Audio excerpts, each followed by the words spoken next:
Shalom saudara-saudara. Selamat berjumpa kembali dengan saya Pendeta Christianov Musa Mawicere dalam suatu ajakan untuk bersama-sama menelaah secara sederhana sebuah bagian Alkitab, yaitu dalam hal ini Lukas 6 ayat 27 sampai 36. Nah, sebelum kita melakukan telaah sederhana ini, mari kita berdoa. Tuhan, terima kasih untuk waktu dan kesempatan yang Engkau anugerahkan bagi kami dalam rangka memikirkan firman-Mu yang tertulis di dalam Lukas 6 ayat 27 sampai 36. Roh Kudus kiranya membimbing kami untuk dapat melihat maksud kehendak pengajaran Tuhan di dalam Lukas 6 ayat 27 sampai 36 ini.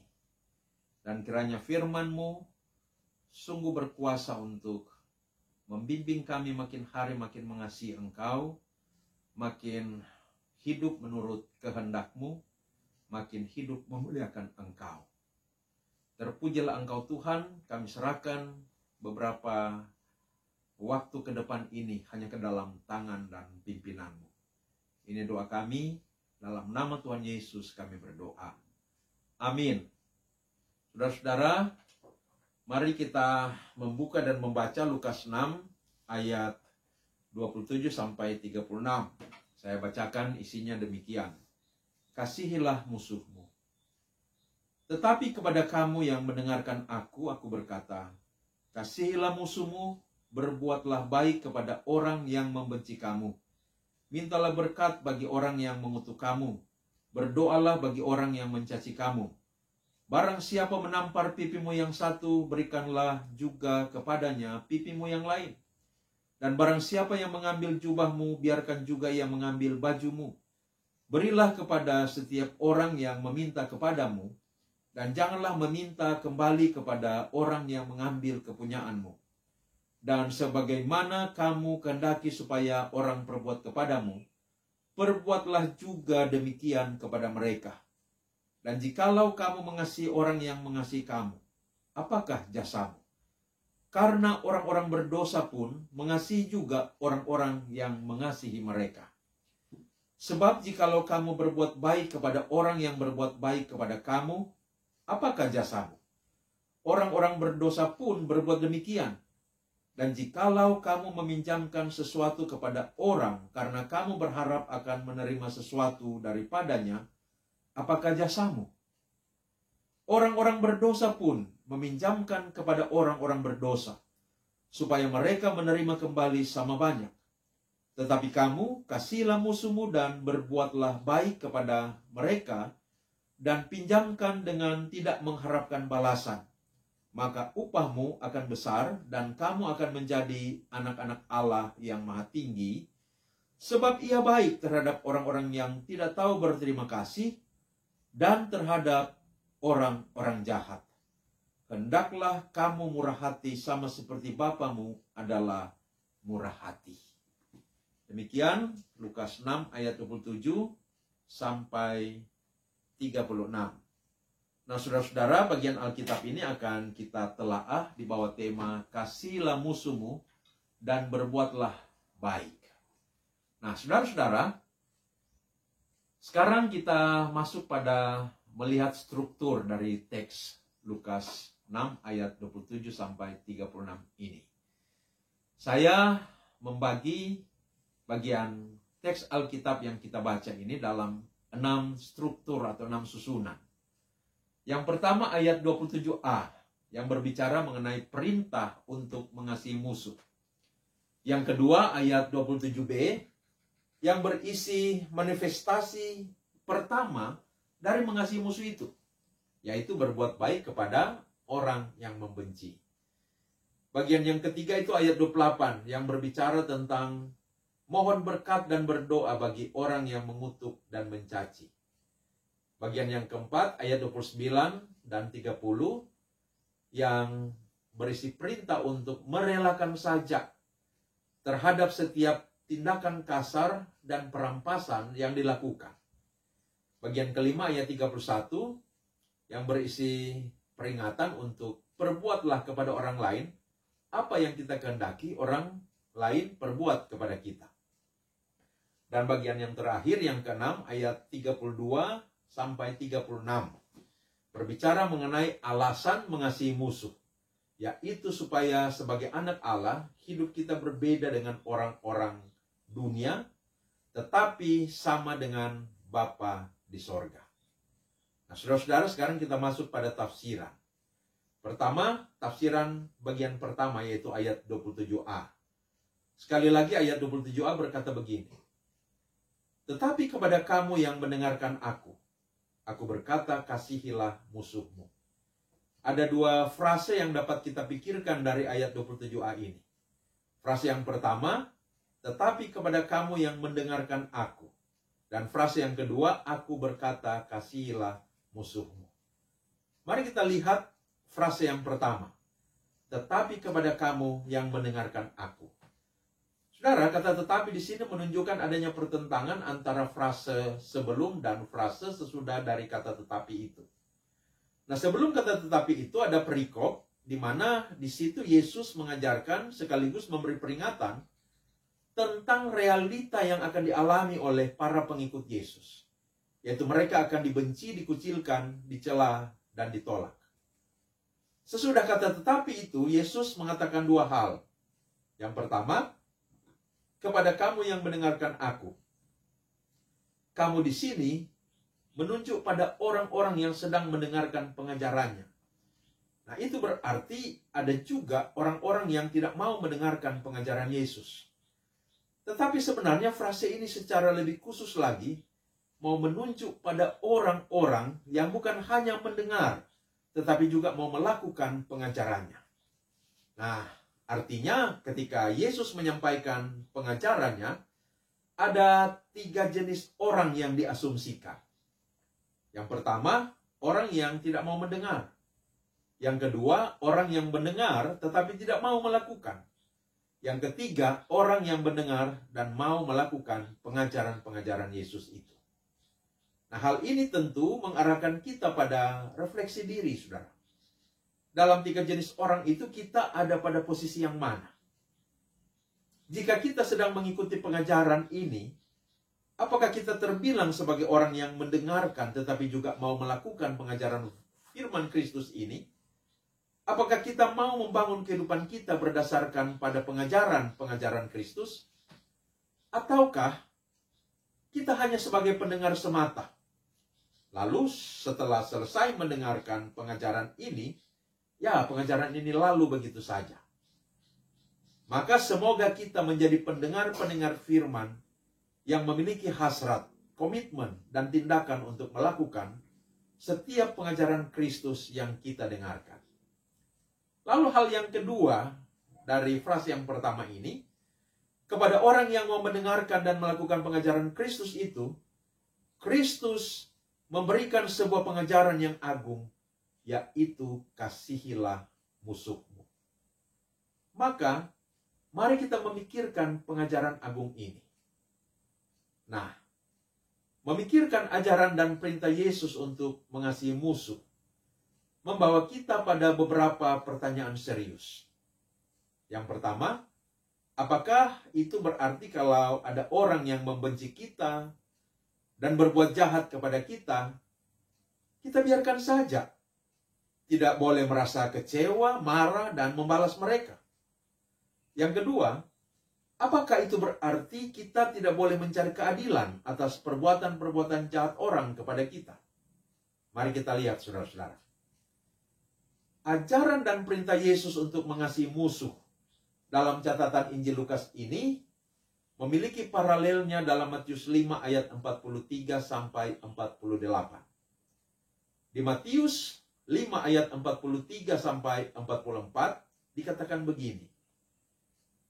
Kamu telah mendengar firman, kasihilah sesamamu manusia dan bencilah musuhmu. Tetapi aku berkata kepadamu, kasihilah musuhmu dan berdoalah bagi mereka yang menganiaya kamu.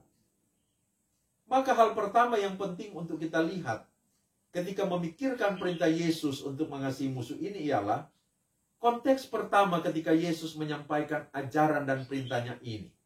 yaitu tradisi Yudaisme. Saudara-saudara, ketika Yesus pertama kali menyampaikan perintah untuk mengasihi musuh ini, ia berbicara kepada orang-orang Yahudi. Karena itu kita perlu mengetahui latar belakang konteks tradisi keagamaan Yudaisme berkaitan dengan ajaran tentang kasih itu. Nah, saudara, bangsa Yahudi adalah bangsa yang berpegang teguh pada hukum Taurat. Ketika Yesus mengatakan di Matius 5 ayat 43, "Kamu telah mendengar firman, kasihilah sesamamu manusia dan bencilah musuhmu."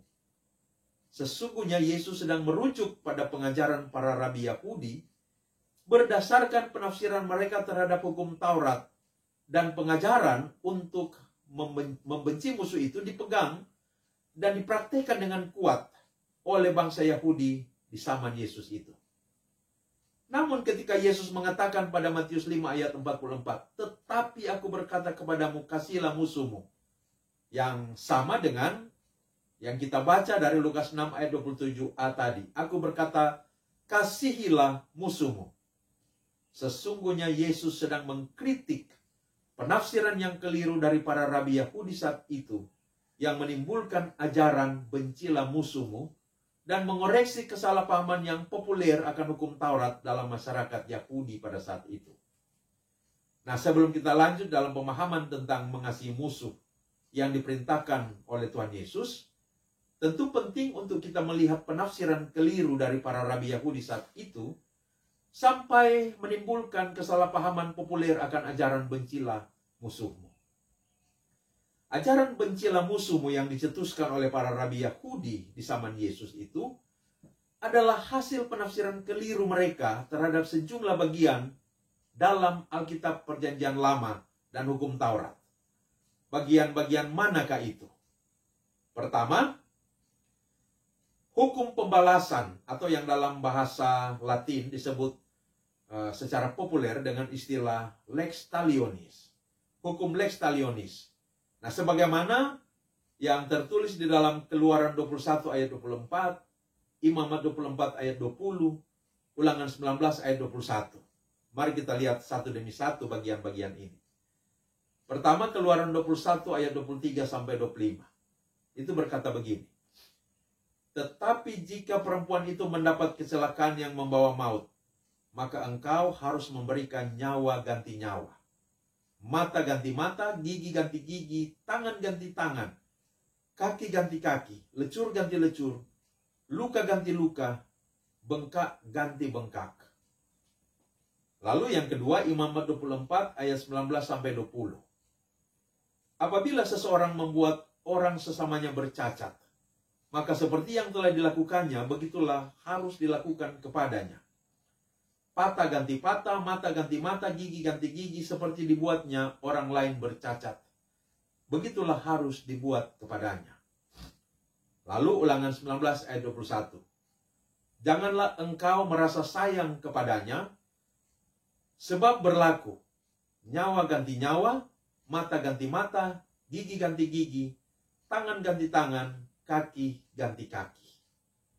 Saudara-saudara, hukum lex talionis atau hukum pembalasan dalam konteks masyarakat Israel adalah hukum yang menjamin keadilan dan diadakan dengan maksud agar umat tidak secara sembarangan berbuat jahat, melukai dan mencelakakan sesamanya.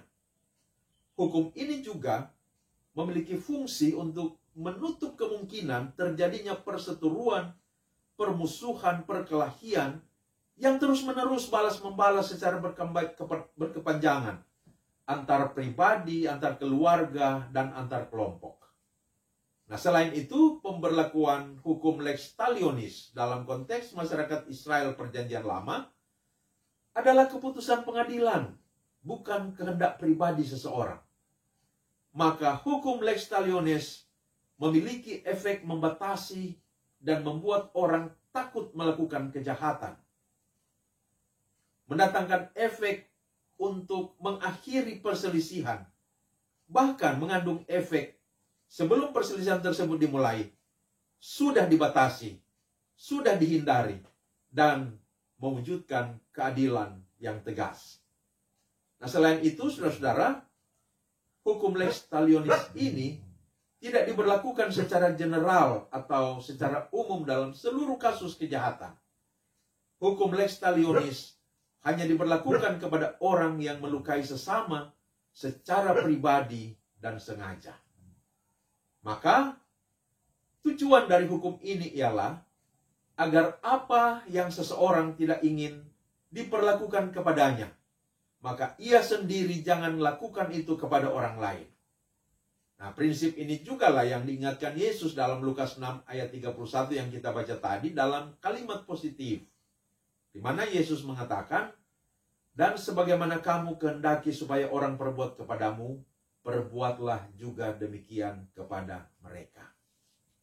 Nah, di zaman Yesus, para rabi melakukan penafsiran terhadap hukum lex talionis dengan melepaskannya dari konteks hukumnya dan menarik kesimpulan yang keliru bahwa Taurat mengajarkan tentang kebencian dan pembalasan terhadap orang yang melakukan kejahatan. Maka seseorang yang mengalami perlakuan jahat secara fisik dari orang lain, ia wajib membenci orang itu dan melakukan pembalasan yang setimpal kepadanya. Jadi, umat Yahudi itu diajarkan wajib mengasihi orang yang mengasihi dan berbuat baik kepada mereka yang berbuat baik, tetapi juga wajib membenci dan membalas orang yang membenci dan berbuat jahat kepada mereka. Inilah kekeliruan penafsiran yang dikritik dan dikoreksi oleh Yesus.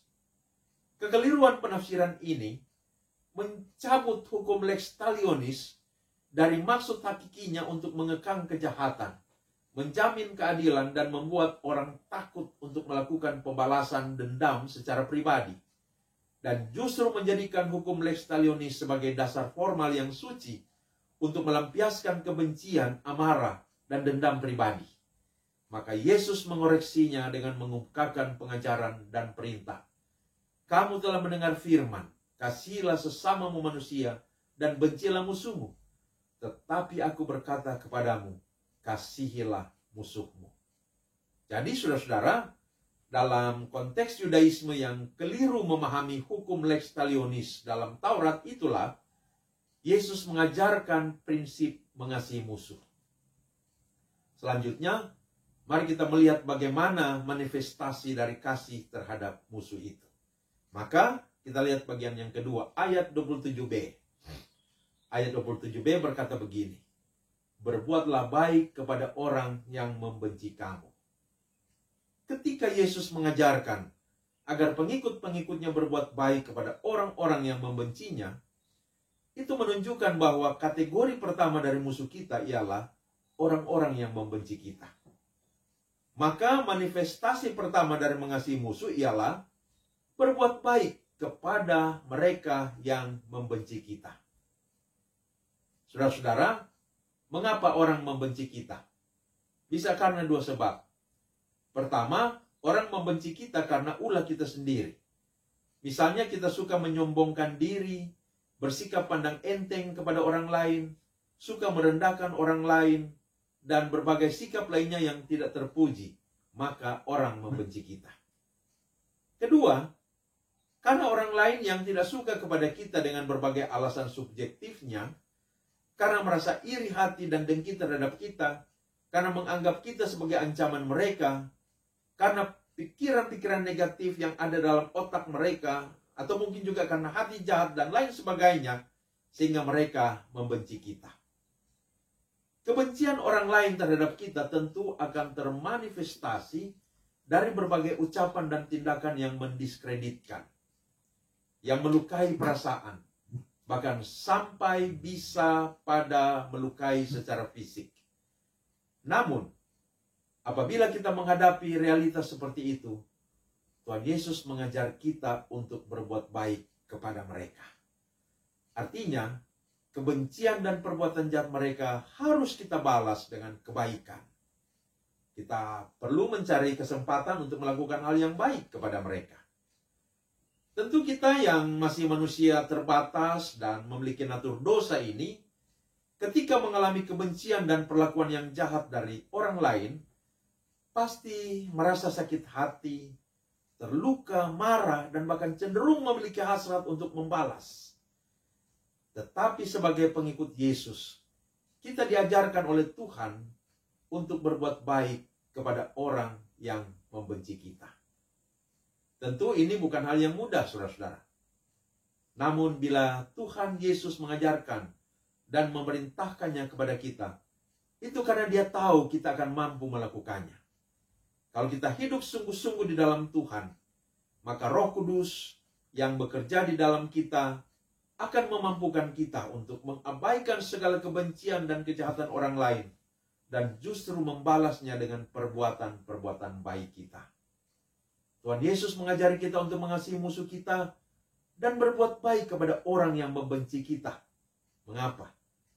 Karena Tuhan Yesus sendiri telah melakukan itu dan memberi teladan kepada kita. Lihatlah ketika orang-orang menganiaya Dia di kayu salib, apa yang Dia lakukan?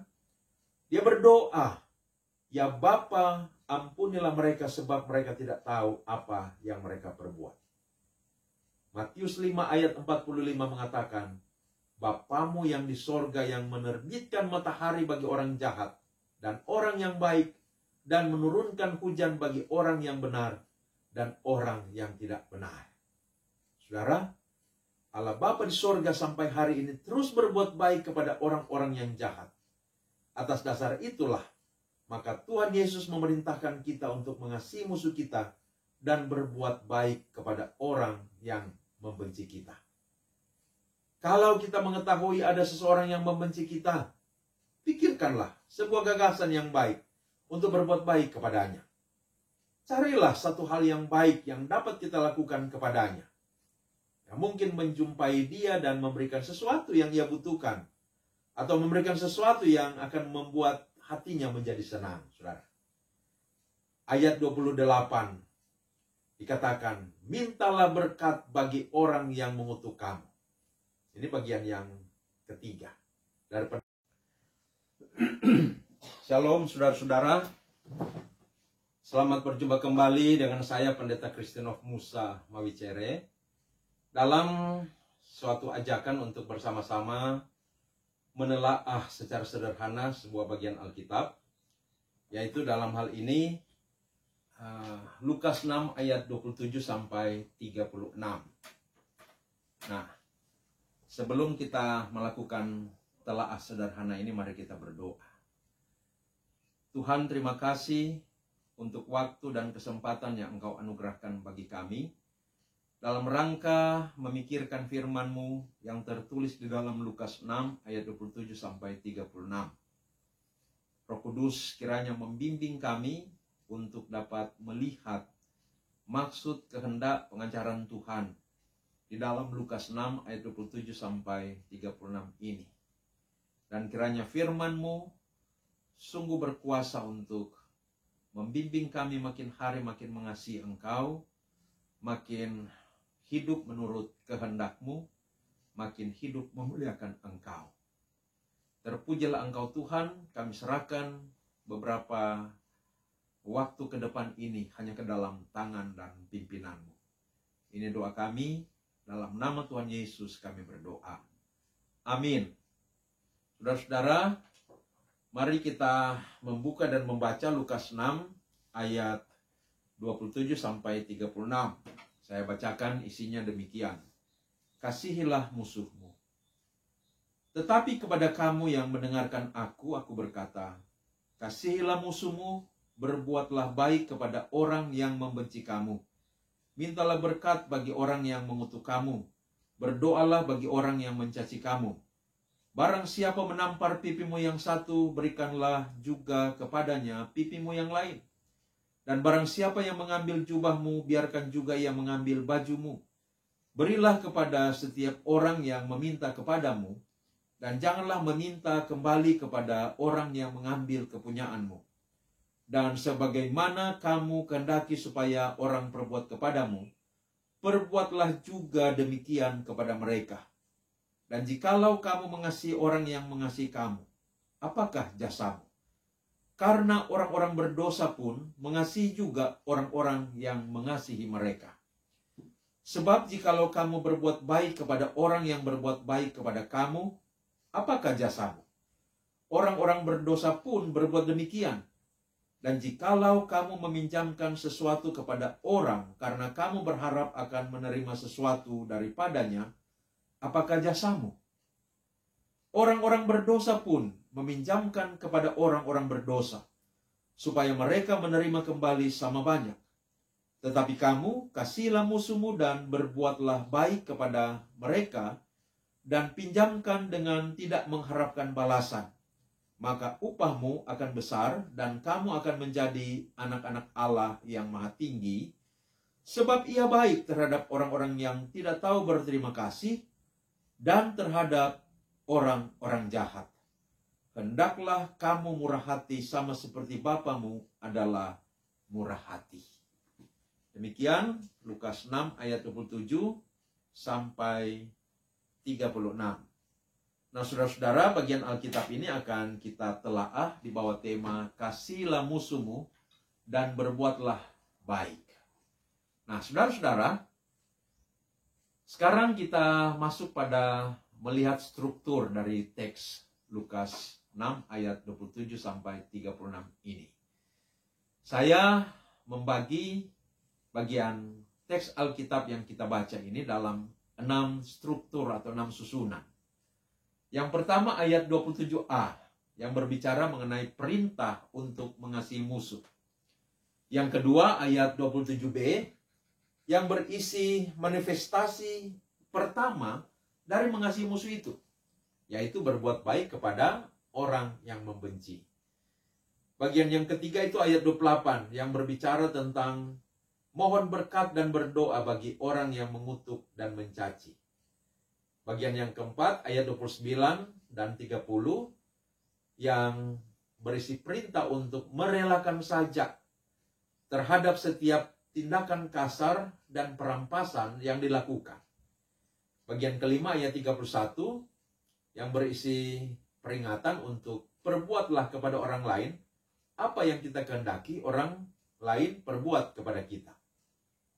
Dan bagian yang terakhir, yang keenam, ayat 32 sampai 36 berbicara mengenai alasan mengasihi musuh, yaitu supaya sebagai anak Allah hidup kita berbeda dengan orang-orang dunia, tetapi sama dengan Bapa di sorga. Nah, saudara-saudara, sekarang kita masuk pada tafsiran. Pertama, tafsiran bagian pertama yaitu ayat 27a. Sekali lagi ayat 27a berkata begini: tetapi kepada kamu yang mendengarkan aku berkata, kasihilah musuhmu. Ada dua frase yang dapat kita pikirkan dari ayat 27a ini. Frase yang pertama, tetapi kepada kamu yang mendengarkan aku. Dan frase yang kedua, aku berkata, kasihilah musuhmu. Mari kita lihat frase yang pertama, tetapi kepada kamu yang mendengarkan aku. Saudara, kata tetapi di sini menunjukkan adanya pertentangan antara frase sebelum dan frase sesudah dari kata tetapi itu. Nah, sebelum kata tetapi itu ada perikop di mana di situ Yesus mengajarkan sekaligus memberi peringatan tentang realita yang akan dialami oleh para pengikut Yesus, yaitu mereka akan dibenci, dikucilkan, dicela, dan ditolak. Sesudah kata tetapi itu, Yesus mengatakan dua hal. Yang pertama, kepada kamu yang mendengarkan aku. Kamu di sini menunjuk pada orang-orang yang sedang mendengarkan pengajarannya. Nah, itu berarti ada juga orang-orang yang tidak mau mendengarkan pengajaran Yesus. Tetapi sebenarnya frase ini secara lebih khusus lagi mau menunjuk pada orang-orang yang bukan hanya mendengar, tetapi juga mau melakukan pengajarannya. Nah, artinya ketika Yesus menyampaikan pengajarannya, ada tiga jenis orang yang diasumsikan. Yang pertama, orang yang tidak mau mendengar. Yang kedua, orang yang mendengar tetapi tidak mau melakukan. Yang ketiga, orang yang mendengar dan mau melakukan pengajaran-pengajaran Yesus itu. Nah, hal ini tentu mengarahkan kita pada refleksi diri, saudara. Dalam tiga jenis orang itu kita ada pada posisi yang mana? Jika kita sedang mengikuti pengajaran ini, Apakah kita terbilang sebagai orang yang mendengarkan tetapi juga mau melakukan pengajaran firman Kristus ini? Apakah kita mau membangun kehidupan kita berdasarkan pada pengajaran Kristus? Ataukah kita hanya sebagai pendengar semata? Lalu setelah selesai mendengarkan pengajaran ini, ya pengajaran ini lalu begitu saja. Maka semoga kita menjadi pendengar-pendengar firman yang memiliki hasrat, komitmen, dan tindakan untuk melakukan setiap pengajaran Kristus yang kita dengarkan. Lalu hal yang kedua dari frase yang pertama ini, kepada orang yang mau mendengarkan dan melakukan pengajaran Kristus itu, Kristus memberikan sebuah pengajaran yang agung, yaitu kasihilah musuhmu. Maka, mari kita memikirkan pengajaran agung ini. Nah, memikirkan ajaran dan perintah Yesus untuk mengasihi musuh membawa kita pada beberapa pertanyaan serius. Yang pertama, apakah itu berarti kalau ada orang yang membenci kita dan berbuat jahat kepada kita, kita biarkan saja? Tidak boleh merasa kecewa, marah, dan membalas mereka. Yang kedua, apakah itu berarti kita tidak boleh mencari keadilan atas perbuatan-perbuatan jahat orang kepada kita? Mari kita lihat, saudara-saudara. Ajaran dan perintah Yesus untuk mengasihi musuh dalam catatan Injil Lukas ini memiliki paralelnya dalam Matius 5 ayat 43 sampai 48. Di Matius 5 ayat 43 sampai 44 dikatakan begini. Kamu telah mendengar firman, kasihilah sesamamu manusia dan bencilah musuhmu. Tetapi aku berkata kepadamu, kasihilah musuhmu dan berdoalah bagi mereka yang menganiaya kamu. Maka hal pertama yang penting untuk kita lihat ketika memikirkan perintah Yesus untuk mengasihi musuh ini ialah konteks pertama ketika Yesus menyampaikan ajaran dan perintahnya ini, yaitu tradisi Yudaisme. Saudara-saudara, ketika Yesus pertama kali menyampaikan perintah untuk mengasihi musuh ini, ia berbicara kepada orang-orang Yahudi. Karena itu kita perlu mengetahui latar belakang konteks tradisi keagamaan Yudaisme berkaitan dengan ajaran tentang kasih itu. Nah, saudara, bangsa Yahudi adalah bangsa yang berpegang teguh pada hukum Taurat. Ketika Yesus mengatakan di Matius 5 ayat 43, kamu telah mendengar firman, kasihilah sesamamu manusia dan bencilah musuhmu. Sesungguhnya Yesus sedang merujuk pada pengajaran para rabi Yahudi berdasarkan penafsiran mereka terhadap hukum Taurat, dan pengajaran untuk membenci musuh itu dipegang dan dipraktikkan dengan kuat oleh bangsa Yahudi di zaman Yesus itu. Namun ketika Yesus mengatakan pada Matius 5 ayat 44, tetapi aku berkata kepadamu, kasihilah musuhmu, yang sama dengan yang kita baca dari Lukas 6 ayat 27a tadi. Aku berkata, kasihilah musuhmu. Sesungguhnya Yesus sedang mengkritik penafsiran yang keliru dari para rabi Yahudi saat itu, yang menimbulkan ajaran bencilah musuhmu, dan mengoreksi kesalahpahaman yang populer akan hukum Taurat dalam masyarakat Yahudi pada saat itu. Nah, sebelum kita lanjut dalam pemahaman tentang mengasihi musuh yang diperintahkan oleh Tuhan Yesus, tentu penting untuk kita melihat penafsiran keliru dari para rabi Yahudi saat itu sampai menimbulkan kesalahpahaman populer akan ajaran bencilah musuhmu. Ajaran bencilah musuhmu yang dicetuskan oleh para rabi Yahudi di zaman Yesus itu adalah hasil penafsiran keliru mereka terhadap sejumlah bagian dalam Alkitab Perjanjian Lama dan hukum Taurat. Bagian-bagian manakah itu? Pertama, hukum pembalasan, atau yang dalam bahasa Latin disebut secara populer dengan istilah lex talionis. Hukum lex talionis. Nah, sebagaimana yang tertulis di dalam Keluaran 21 ayat 24, Imamat 24 ayat 20, Ulangan 19 ayat 21. Mari kita lihat satu demi satu bagian-bagian ini. Pertama, Keluaran 21 ayat 23 sampai 25. Itu berkata begini. Tetapi jika perempuan itu mendapat kecelakaan yang membawa maut, maka engkau harus memberikan nyawa ganti nyawa.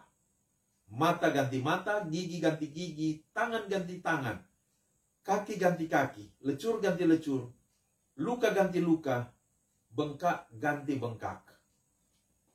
Lalu yang kedua, Imamat 24 ayat 19 sampai 20. Apabila seseorang membuat orang sesamanya bercacat, maka seperti yang telah dilakukannya, begitulah harus dilakukan kepadanya. Patah ganti patah, mata ganti mata, gigi ganti gigi, seperti dibuatnya orang lain bercacat. Begitulah harus dibuat kepadanya. Lalu Ulangan 19 ayat 21.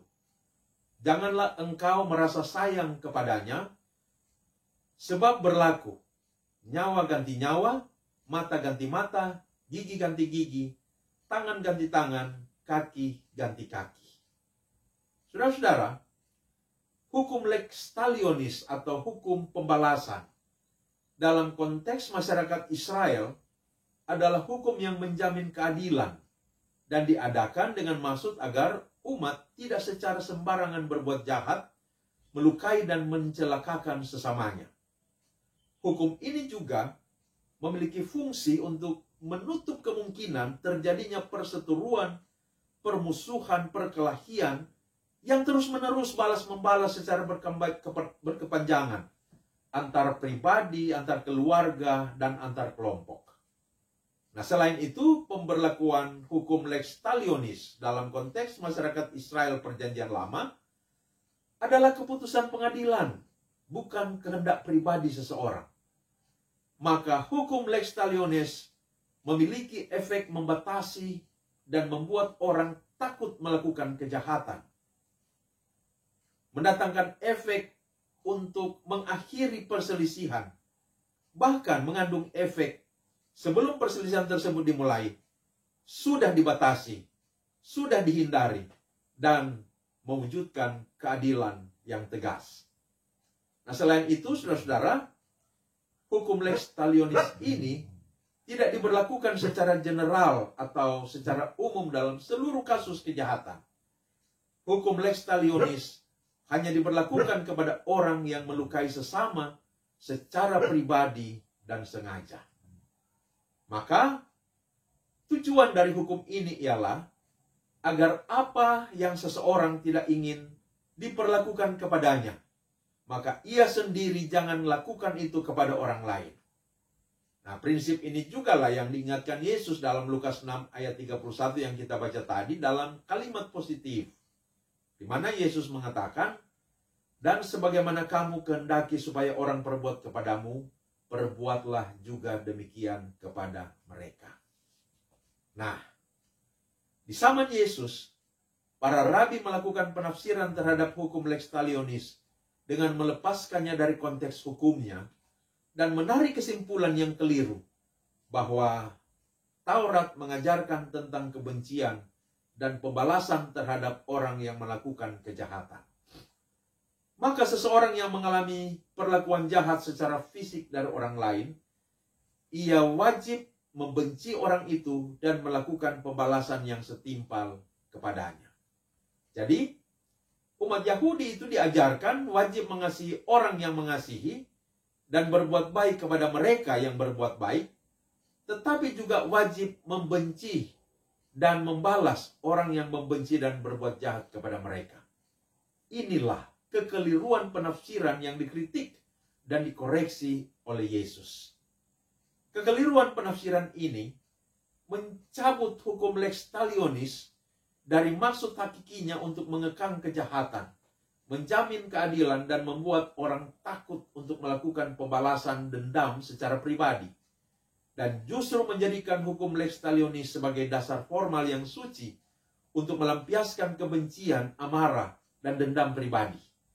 Maka Yesus mengoreksinya dengan mengungkapkan pengajaran dan perintah. Kamu telah mendengar firman, kasihilah sesamamu manusia dan bencilah musuhmu. Tetapi aku berkata kepadamu, kasihilah musuhmu. Jadi saudara-saudara, dalam konteks Yudaisme yang keliru memahami hukum lex talionis dalam Taurat, itulah Yesus mengajarkan prinsip mengasihi musuh. Selanjutnya, mari kita melihat bagaimana manifestasi dari kasih terhadap musuh itu. Maka kita lihat bagian yang kedua, ayat 27b. Ayat 27b berkata begini, berbuatlah baik kepada orang yang membenci kamu. Ketika Yesus mengajarkan agar pengikut-pengikutnya berbuat baik kepada orang-orang yang membencinya, itu menunjukkan bahwa kategori pertama dari musuh kita ialah orang-orang yang membenci kita. Maka manifestasi pertama dari mengasihi musuh ialah berbuat baik kepada mereka yang membenci kita. Saudara-saudara, mengapa orang membenci kita? Bisa karena dua sebab. Pertama, orang membenci kita karena ulah kita sendiri. Misalnya kita suka menyombongkan diri, bersikap pandang enteng kepada orang lain, suka merendahkan orang lain, dan berbagai sikap lainnya yang tidak terpuji, maka orang membenci kita. Kedua, karena orang lain yang tidak suka kepada kita dengan berbagai alasan subjektifnya, karena merasa iri hati dan dengki terhadap kita, karena menganggap kita sebagai ancaman mereka, karena pikiran-pikiran negatif yang ada dalam otak mereka, atau mungkin juga karena hati jahat dan lain sebagainya, sehingga mereka membenci kita. Kebencian orang lain terhadap kita tentu akan termanifestasi dari berbagai ucapan dan tindakan yang mendiskreditkan, yang melukai perasaan, bahkan sampai bisa pada melukai secara fisik. Namun, apabila kita menghadapi realitas seperti itu, Tuhan Yesus mengajar kita untuk berbuat baik kepada mereka. Artinya, kebencian dan perbuatan jahat mereka harus kita balas dengan kebaikan. Kita perlu mencari kesempatan untuk melakukan hal yang baik kepada mereka. Tentu kita yang masih manusia terbatas dan memiliki natur dosa ini, ketika mengalami kebencian dan perlakuan yang jahat dari orang lain, pasti merasa sakit hati, terluka, marah, dan bahkan cenderung memiliki hasrat untuk membalas. Tetapi sebagai pengikut Yesus, kita diajarkan oleh Tuhan untuk berbuat baik kepada orang yang membenci kita. Tentu ini bukan hal yang mudah, saudara-saudara. Namun bila Tuhan Yesus mengajarkan dan memerintahkannya kepada kita, itu karena Dia tahu kita akan mampu melakukannya. Kalau kita hidup sungguh-sungguh di dalam Tuhan, maka Roh Kudus yang bekerja di dalam kita akan memampukan kita untuk mengabaikan segala kebencian dan kejahatan orang lain, dan justru membalasnya dengan perbuatan-perbuatan baik kita. Tuhan Yesus mengajari kita untuk mengasihi musuh kita dan berbuat baik kepada orang yang membenci kita. Mengapa? Karena Tuhan Yesus sendiri telah melakukan itu dan memberi teladan kepada kita. Lihatlah ketika orang-orang menganiaya Dia di kayu salib, apa yang Dia lakukan? Dia berdoa, "Ya Bapa, ampunilah mereka sebab mereka tidak tahu apa yang mereka perbuat." Matius 5 ayat 45 mengatakan, "Bapamu yang di sorga yang menerbitkan matahari bagi orang jahat dan orang yang baik, dan menurunkan hujan bagi orang yang benar dan orang yang tidak benar." Saudara, Allah Bapa di sorga sampai hari ini terus berbuat baik kepada orang-orang yang jahat. Atas dasar itulah, maka Tuhan Yesus memerintahkan kita untuk mengasihi musuh kita dan berbuat baik kepada orang yang membenci kita. Kalau kita mengetahui ada seseorang yang membenci kita, pikirkanlah sebuah gagasan yang baik untuk berbuat baik kepadanya. Carilah satu hal yang baik yang dapat kita lakukan kepadanya.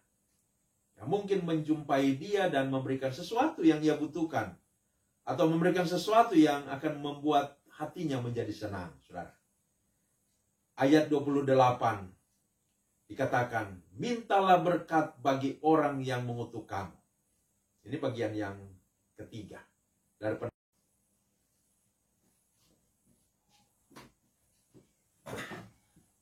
Sekarang kita masuk pada penafsiran bagian yang ketiga, yaitu ayat 28. 28. Ayat 28 berkata begini. Mintalah berkat bagi orang yang mengutuk kamu. Berdoalah bagi orang yang membenci, yang mencaci kamu. Maka manifestasi kedua dari mengasihi musuh ialah mendoakan dan memohonkan berkat untuk mereka. Orang Kristen adalah orang yang terus membina hubungan intim dengan Tuhan. Dan salah satu bentuk hubungan intim dengan Tuhan itu ialah melalui doa.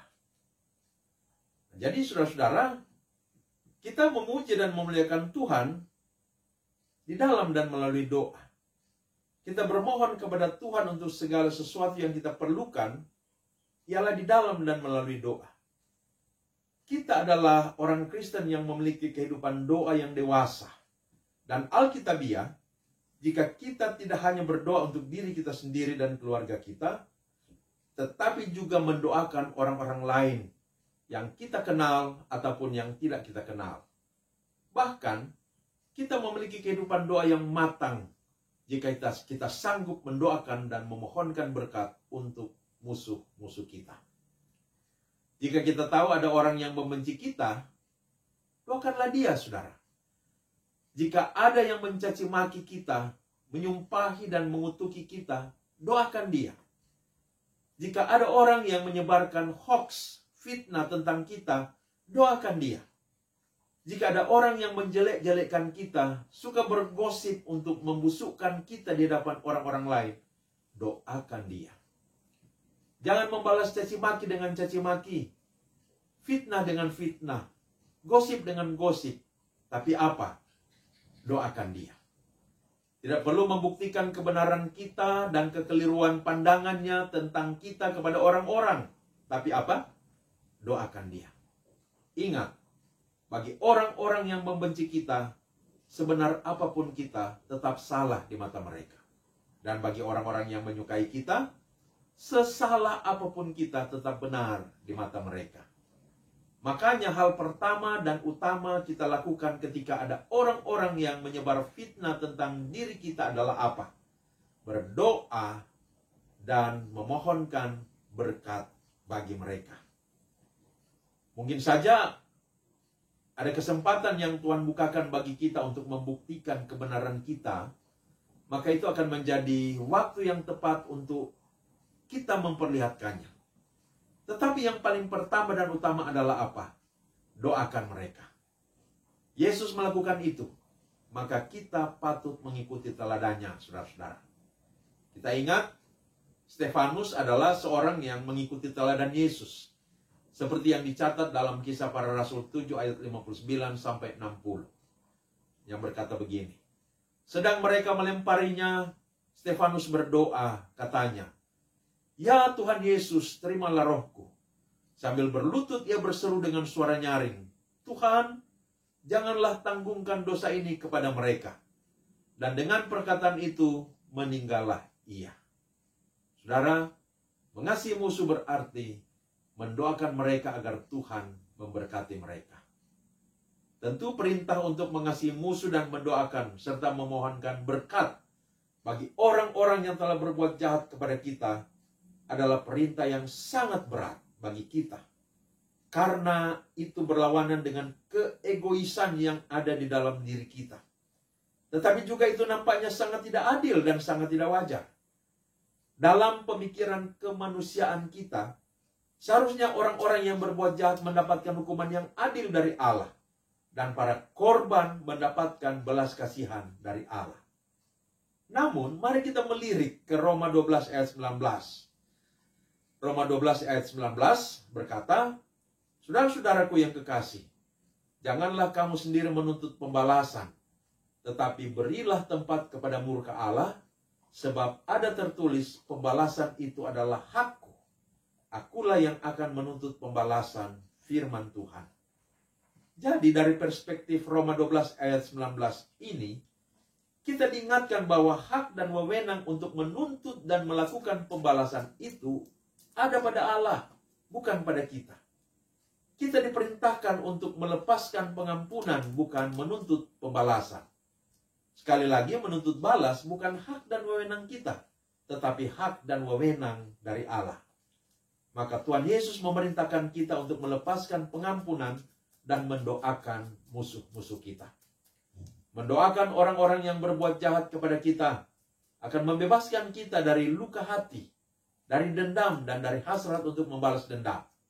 Mengapa? Karena untuk dapat mendoakan musuh kita, kita harus mengampuni mereka terlebih dahulu. Kita tidak akan dapat mendoakan musuh kita tanpa mengampuni mereka terlebih dahulu. Maka ketika Tuhan Yesus memerintahkan kita untuk mendoakan musuh-musuh kita, itu karena Dia ingin kita melepaskan pengampunan terhadap mereka dan terbebas dari luka batin, menyimpan amarah dan dendam di dalam hati kita. Nah, ketika kita sudah mengampuni, kita akan mampu mendoakan musuh kita, dan dengan demikian hati kita telah disucikan oleh Roh Kudus dari amarah, kebencian, dan dendam. Sekarang, bagian berikutnya yaitu ayat 29 sampai 30. Ayat 29 dan 30 berkata begini. Barang siapa menampar pipimu yang satu, berikanlah juga kepadanya pipimu yang lain. Dan barang siapa yang mengambil jubahmu, biarkan juga ia mengambil bajumu. Berilah kepada setiap orang yang meminta kepadamu, dan janganlah meminta kembali kepada orang yang mengambil kepunyaanmu. Jadi manifestasi ketiga dari mengasihi musuh ialah relakan saja untuk setiap tindakan kasar dan perampasan yang dilakukan orang lain kepada kita. Ayat 29 dan 30 ini, saudara, memberikan gambaran tentang kesewenang-wenangan dan penindasan dari pihak yang kuat kepada yang lemah, dari pihak yang berkuasa kepada yang tak punya kuasa. Dalam masyarakat Yahudi yang dijajah oleh pemerintahan Romawi, tidak jarang memang terjadi ada saja tentara-tentara Roma atau para penguasa Romawi yang memaksa orang Yahudi untuk mengerjakan perintah mereka, yang kalau ditolak, maka mereka akan dipukuli atau paling kurang ditampar, bahkan tidak segan-segan untuk dibunuh. Demikian juga tidak jarang terjadi, oleh karena ketidakmampuan dalam membayar pajak yang sangat tinggi, maka pihak penguasa akan menyita properti, rumah, tanah, dan berbagai barang sampai pada jubah dan baju mereka secara sewenang-wenang. Nah, untuk konteks seperti itulah Tuhan Yesus memperkatakan ajaran pada ayat 29 sampai 30 ini. Dengan tujuan agar mereka memiliki kesabaran, tidak melawan, agar jangan mereka dibunuh oleh para penguasa yang sewenang-wenang itu. Dalam konteks itu, relakan saja dan bersabar saja. Tentu saudara-saudara, ayat 29 dan 30 ini tidak bermaksud mengajarkan pembiaran atas kesewenang-wenangan dan penindasan. Dalam konteks kini di mana alam demokrasi dan kebebasan dalam memperjuangkan hak asasi semakin terbuka, tentu setiap perlakuan yang sewenang-wenang dan setiap bentuk penindasan harus ditelanjangi dan dilawan agar tidak menjadi langgeng dan lestari. Mengupayakan bumi yang damai dan sejahtera pun merupakan panggilan gereja di tengah-tengah dunia ini. Namun, ada hal yang prinsipil yang dapat terus kita petik dan terapkan dari ayat 29 dan 30 ini. Apa itu? Yaitu kesabaran dan kerelaan. Jika bersabar dan kerelaan atas suatu perbuatan jahat yang dilakukan orang lain, dapat kita lakukan demi menumbuhkan spirit mengampuni dalam hati kita dan demi tidak berkepanjangannya suatu perseteruan. Mengapa tidak kita lakukan itu? Bersabar saja dan relakan saja. Bersabar dan merelakan diri mengalami penderitaan akibat perbuatan jahat orang lain dan berupaya menahan amarah serta tidak melakukan pembalasan adalah wujud dari hati yang mengampuni. Kalau tadi Yesus mengajarkan kita untuk mendoakan orang yang berbuat jahat kepada kita, dan kita hanya dapat melakukan itu jika kita terlebih dahulu mengampuni mereka, maka sekarang setelah mendoakan mereka, kita pun perlu menindaklanjutinya dengan bersabar dan rela menanggung penderitaan akibat dari perbuatan jahat mereka. Jadi saudara-saudara, ada perbuatan-perbuatan jahat sesama yang hanya perlu kita respons dengan bersabar dan rela menanggung penderitaan akibat perbuatan jahat mereka. Namun, dalam konteks tertentu atau dalam skala perbuatan jahat yang lebih besar, kita dapat menuntut keadilan dan hak kita lewat jalur hukum, agar kita mendapat keadilan dan perbuatan jahat itu tidak menjadi langgeng. Ingat, prinsip dari hukum lex talionis dalam perjanjian lama ialah agar dengan adanya hukum itu keadilan dijamin. Orang-orang takut melakukan kejahatan dan perseteruan atau permusuhan dapat segera dihentikan. Sekarang kita masuk pada bagian yang kelima, yaitu ayat 31. Ayat 31 katakan begini. Dan sebagaimana kamu kehendaki supaya orang perbuat kepadamu, perbuatlah juga demikian kepada mereka. Inilah saudara-saudara fungsi hakiki dari hukum lex talionis. Apa yang kamu kehendaki orang perbuat kepadamu, perbuatlah itu kepada orang lain. Dalam kalimat negatifnya, apa yang tidak kamu kehendaki orang perbuat kepadamu, maka jangan lakukan itu kepada orang lain. Kesimpulannya, melakukan yang baik akan menerima perlakuan yang baik. Melakukan yang jahat akan menerima perlakuan yang jahat juga. Mata ganti mata, gigi ganti gigi, luka ganti luka, nyawa ganti nyawa. Jadi hukum lex talionis mendorong umat Israel untuk hidup saling mengasihi satu dengan yang lain, dan bukan sebaliknya seperti pengajaran para rabi Yahudi yang dikritik oleh Yesus, yaitu membenci musuh dan melakukan pembalasan dendam pribadi kepada mereka. Oleh sebab itu ayat 31 ini dapat disimpulkan dalam 3 kata saja. Ya, dalam kalimat yang negatif, jangan berbuat jahat. Atau dalam kalimat yang positif, teruslah berbuat baik. Sekarang bagian yang terakhir, yaitu ayat 32 sampai 36, yang berkata begini.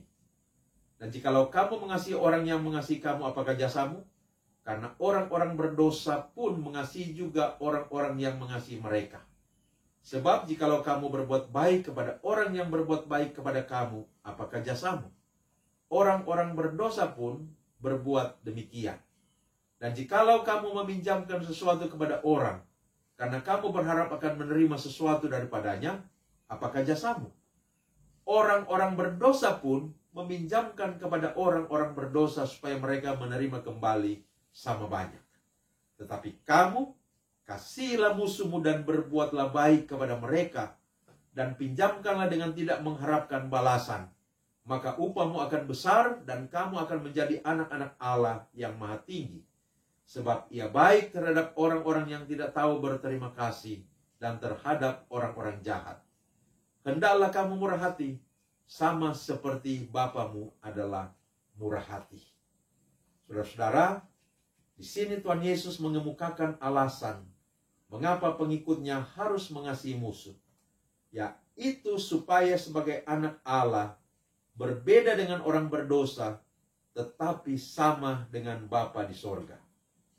Tentu anak itu mengikuti jejak dari ayah atau bapaknya. Apa yang ayah lakukan akan diikuti oleh anak. Nah, orang yang beriman kepada Yesus adalah orang-orang yang telah diangkat sebagai anak Allah.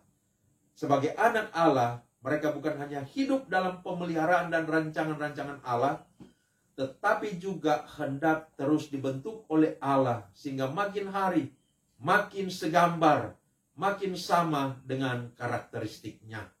Salah satu karakter Allah ialah mengasihi seluruh ciptaannya, termasuk mengasihi semua orang. Baik orang baik maupun orang jahat, baik orang benar maupun orang yang tidak benar, seperti yang dikatakan di Matius 5 ayat 45 tadi.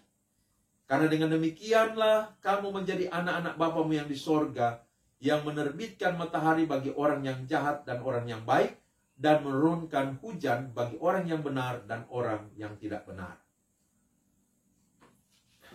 Jadi saudara-saudara, kita diperintahkan untuk mengasihi musuh karena Bapa kita di sorga juga mengasihi orang-orang yang memusuhinya. Tentu kasih Allah Bapa kepada semua orang, termasuk orang-orang jahat dan yang memusuhinya, itu adalah kasih yang providensial atau yang kita kenal juga dengan istilah common grace atau anugerah umum. Orang-orang yang ateis pun ketika rajin bekerja mendapatkan hasil. Ketika sakit dan berobat menjadi sembuh, bertambah umur, merayakannya, dan lain sebagainya. Itulah yang disebut dengan common grace atau anugerah umum yang tersedia di dalam providensia atau pemeliharaan Allah. Namun, kepada orang-orang yang menolak dan memusuhi Allah ini, mereka tidak mendapat bagian dalam special grace atau anugerah khusus, yaitu penebusan dosa yang tersedia di dalam dan melalui karya salib Kristus. Orang-orang itu memang pada masa kini mengalami anugerah umum dari Allah, tetapi pada akhirnya saat hari Tuhan nanti, mereka akan mengalami penghakiman dan penghukuman kekal dalam murkanya yang bernyala-nyala. Dalam konteks bacaan kita ini, ketika Yesus mengatakan sebab ia di sini menunjuk pada Allah Bapa. Jadi sebab Allah Bapa baik terhadap orang-orang yang tidak tahu berterima kasih dan terhadap orang-orang jahat. Yesus sedang berbicara mengenai kasih dan kebaikan Allah yang providensial kepada semua orang, atau sedang berbicara mengenai anugerah umum. Jadi sekali lagi, kita sebagai anak-anak Allah dipanggil untuk memiliki karakter yang sama seperti karakter Bapa kita, yaitu mengasihi musuh. Mengasihi musuh, disitulah letak kualitas moral yang berbeda dari para pengikut Yesus, anak-anak Allah, dengan orang-orang dunia yang masih terikat dengan dosa. Benar bahwa kalau kita hanya mengasihi orang yang mengasihi kita dan membenci orang yang membenci kita, apa bedanya kita dengan manusia umumnya? Apa bedanya kita dengan dunia ini? Letak perbedaan secara moral dari anak-anak Allah dengan anak-anak dunia ada pada karakter dan tindakan mengasihi musuh. Sekarang saudara-saudara, kita akan masuk pada benang merah teks yang berkaitan dengan tema. Saudara, orang Kristen adalah orang-orang yang telah mengalami penebusan dan keselamatan melalui imannya kepada Yesus Kristus. Melalui penebusan itu, mereka telah dibebaskan dari kuasa dosa dan menjadi ciptaan baru serta menjadi anak-anak Allah. Sebagai anak-anak Allah, Sang Bapa melakukan pengudusan kepada mereka melalui roh dan firman-Nya, sehingga makin hari tabiat-tabiat dosa ditanggalkan dan tabiat-tabiat Kristus terbentuk dalam hidup mereka, sehingga makin hari hidup mereka makin diperbarui, makin diubahkan, makin bertumbuh dalam kekudusan sebagaimana Allah itu kudus, sehingga makin hari makin berbeda dengan dunia dan makin menjadi sama dengan gambar Allah.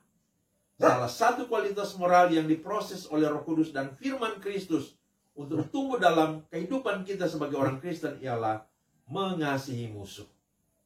Selagi menjalani hidup di dunia ini, kita tidak akan luput dari sikap-sikap dan tindakan-tindakan orang-orang lain, baik yang bukan seiman maupun yang seiman, yang akan memusuhi, membenci, melakukan kejahatan dalam berbagai bentuk, baik fisik maupun non-fisik, yang mendatangkan penderitaan, baik fisik maupun mental dan batin.